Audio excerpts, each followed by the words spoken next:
Students, तो last session में मैंने इक्वेशन सॉल्व करना बता दिया था, है ना। तो अब भी क्या करते हैं ना, मिक्स क्वेश्चन करते हैं ना। 2023 के लिए जो इम्पोर्टेंट क्वेश्चन है तुम्हारा, तो वो सारा क्वेश्चन मैं डिस्कस करने की कोशिश करते हैं अपन। तो क्वेश्चन वन, जैसे देखो क्वेश्चन में ये दिया हुआ रहेगा तुम्हारे पास कि मान लो HCF दिया हुआ है 2 नंबर का 336 54 इक्वल टू 6, और तुमसे पूछा गया फाइंड LCM, है ना। तो इस नंबर का एलसीएम पूछा गया है। तो 42 नंबर मैंने आप सबको बता रखा है पिछले वाले सीरीज में कि जो अगर दो नंबर तुम्हारे पास हो क्वेश्चन में, क्या करो ना, LCM into HCF equal to product of first number into product of second number. बताओ समझ में आया स्टूडेंट। तो LCM अपन को चाहिए, तो LCM तो अपन को चाहिए, पता नहीं है, इंटू HCF क्वेश्चन ने आपको दे दिया 6 equal to first number 336 into 54। इनको सॉल्व करो, आंसर आ जाएगा, है ना। कर लोगे सॉल्व इसको। तो यहाँ से एलसीएम क्या आ गया बताओ, 336 इंटू 54 डिवाइडेड बाय 6 9, और इसको मल्टीप्लाई करो।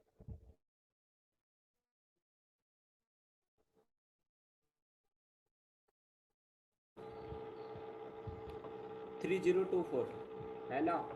तो इस तरह के क्वेश्चंस पेपर में आते रहते हैं आपके। इस तरह क्वेश्चन आएगा तो सॉल्व कर लोगे। बताओ कॉन्सेप्ट समझ में आया। नेक्स्ट क्वेश्चन की तरफ बताएं बड़े। चल, तो नेक्स्ट क्वेश्चन करो स्टूडेंट। क्वाड्रेटिक इक्वेशन है 2x square minus 4x plus 3। इस तरह के क्वेश्चन 1 मार्कर क्वेश्चन होते हैं। तो इसमें तुम्हें पूछेगा नेचर ऑफ इक्वेशन, कि what is the nature of equation. इस तरह क्वेश्चन को कैसे आप हैंडल करोगे। तो सबसे पहले मैंने आपको बता रखा है कि आपको क्या कैलकुलेट करना है, डी कैलकुलेट करना है। डी इक्वल टू क्या होता है, बी स्क्वायर माइनस 4ac, तो सबको पता है।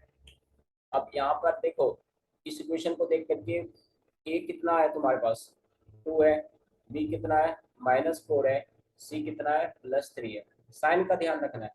बी स्क्वायर तो -4 का होल स्क्वायर कर लो, -4 इंटू ए कितना आया 2, सी कितना है 3, तो -4 का होल स्क्वायर कितना हो गया 16, माइनस ये कितना हो गया 24। तो ये आंसर क्या आ गया -8। -8 क्या है, लेस देन 0 है। -8 क्या है, लेस देन 0 है। तो जैसे ही तुम्हारे पास डी की वैल्यू क्या आए, लेस देन 0 आए, तो रूट क्या होता है तुम्हारे पास, इमेजिनरी होता है। कॉन्सेप्ट क्लियर है। बताओ कॉन्सेप्ट क्लियर है कि नहीं। तो ये क्वेश्चन, एक क्वेश्चन तो आपका आएगा ही आएगा, है ना। तो तीनों कॉन्सेप्ट को दिमाग में रखा करो कि जब डी क्या होता है, ग्रेटर देन 0 होता है, कंडीशन रखना दिमाग में कि जो तुम्हारा रूट होगा वो क्या होगा, रियल होगा और डिस्टिंक्ट होगा। डी इक्वल टू 0 होगा तो रूट तुम्हारा रियल होगा, लेकिन कॉमन होगा, सेम होगा, आइडेंटिकल होगा, है ना। और डी जब लेस देन 0 होगा तो इमेजिनरी होगा, है ना। तो तुम्हारे लेवल पे इमेजिनरी है, बट हायर क्लासेस में जब आप जाओगे तो इस इमेजिनरी को भी हम कैलकुलेट करके दिखाते हैं। बताओ कॉन्सेप्ट समझ में आया। कर लोगे क्वेश्चंस इस तरह के। इस तरह के क्वेश्चन कभी भी आए ना पेपर में तो आराम से कर लेना, है ना। अब देखो एक और वेराइटी का क्वेश्चन आता है बार बार एग्जाम में, तो ये क्वेश्चन आपके पेपर में आएगा। तो जैसे तुम्हारे पास मान लो एपी दे दिया है ना, तो एपी आप सबने पढ़ रखा होगा जहाँ भी आप पढ़ रहे हो, है ना। तो मान लो एपी दिया 1/a 3 minus a/3a 3 minus 2a divided by 3a, ठीक है। Dot dot dot dot, obviously a क्या है डिनोमिनेटर में, तो क्वेश्चन में तुम्हें कंडीशन दे देगा कि ए नॉट इक्वल टू 0। तो कॉन्सेप्ट समझ में आया। तो क्वेश्चन में तुमसे पूछेगा ना कि 1 मार्कर अगर क्वेश्चन आता है ना, तो 1 मार्कर क्वेश्चन में तुमसे इसका कॉमन डिफरेंस पूछेगा। कॉमन डिफरेंस पूछेगा, तो common difference equal to D equal to कर लो a2 माइनस a1। कोई बच्चा पूछेगा सर a3 माइनस a2 से नहीं निकलेगा, अरे कुछ भी करो, कोई दिक्कत वाली बात नहीं है। आप समझ पा रहे हो चीजों को, आप समझ पा रहे हो, पहले ये बात बताओ। कॉन्सेप्ट, ये कॉन्सेप्ट बहुत यहाँ पे एक क्वेश्चन आपका आता ही आता है ए 1 मार्कर में, बाकी ओके आपके पास तो 2-3 क्वेश्चन आते हैं यहाँ से, है ना। ठीक है, तो मैं आपको हमेशा बताता रहता हूँ, आप लोग करते भी हो, ठीक है।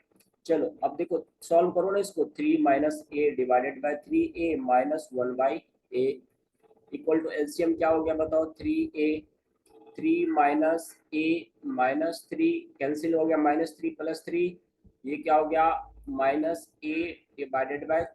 देखो a से a कैंसिल हुआ कि नहीं बताओ, ये कितना हो गया, -1/3। कॉन्सेप्ट बताओ समझ में आया स्टूडेंट, है ना, कॉन्सेप्ट समझ में आया है ना। तो इस तरीके से कोई भी क्वेश्चन आए ना अप्रोच कर लिया करो, इस तरीके से कोई भी क्वेश्चन आए अप्रोच कर लिया करो। बाकी कोई भी डाउट रहे तो आप शेयर क्या करो, अपने प्रॉब्लम्स को बताया करो, है ना। आप किसी भी तरह की प्रॉब्लम फेस करते हो, ओके, आप try to share that with me, okay, I will try to resolve out that, okay. बाकी जो भी मैं बेसिस कॉन्सेप्ट डिस्कस करता हूँ उसको अगर आप फोकस करते हो तो आप कोई भी क्वेश्चन को फोड़ सकते हो, है ना। और जैसा कि आप सबको पता होता है कि मेरा मिशन हमेशा ये होता है कि आपके मैथमेटिक्स में अगर 100 मार्क्स नहीं आ रहा तो कोई मतलब नहीं है, समझ लो ना। मैथमेटिक्स में 100 मार्क्स कैसे लाना है ना। तो 100 मार्क्स के लिए अगर आप एफर्ट डाल रहे हो तो 95 प्लस तो आपके आराम से आ जाते हैं, समझ लो ना, आराम से आ जाते हैं, इजीली आ जाते हैं, है ना। उसके लिए आपको टेंशन नहीं लेना है। बताइए समझ में आया। तो एलसीएम के कॉन्सेप्ट समझ में आया, एचसीएफ का कॉन्सेप्ट समझ में आ गया, बताओ बताओ आ गया समझ में। क्वाड्रेटिक इक्वेशन के क्वेश्चन आते हैं तो इसके क्वेश्चन सॉल्व कर लेते हो, बताओ क्वाड्रेटिक इक्वेशन क्वेश्चन आते हैं ये सॉल्व कर लेते हो। अर्थमेटिक, ओके, अर्थमेटिक प्रोग्रेशन के क्वेश्चन आता है तो सॉल्व कर लेते हो, बताओ। ये कॉन्सेप्ट ओके दिमाग में पूरा रखो, है ना। और जो मैंने क्वेश्चन कराया ना इस तरह के क्वेश्चन कभी भी आए ना तो उसको तुम हवा में उड़ा दो, है ना। बताओ, ठीक है। तो आई थिंक ओके स्टूडेंट्स ये सारा कॉन्सेप्ट आपको समझ में आया होगा।